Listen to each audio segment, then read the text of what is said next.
Nicola Sturgeon's plans to give full-time health and social care workers a £500 payment has been addressed in Parliament by Stephen Barclay MP.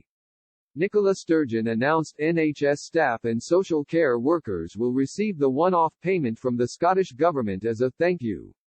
But the SNP's Alison Thulis questioned whether the festive gift would be clawed back by HMRC.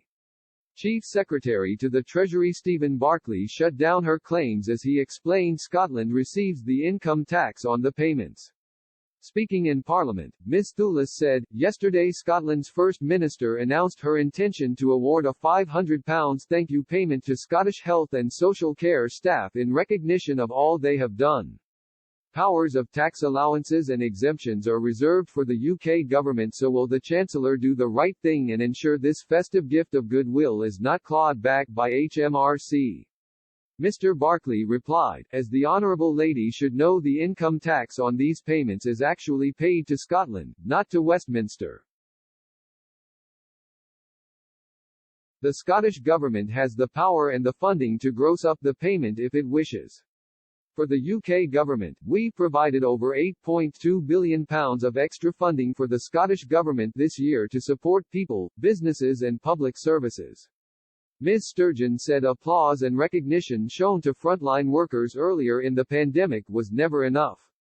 Negotiations are currently underway to increase pay for NHS staff, but they deserve recognition now, Ms Sturgeon said.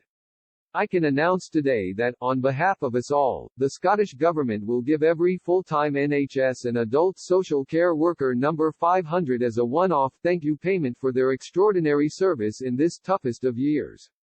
The First Minister added there were no strings attached to the payment.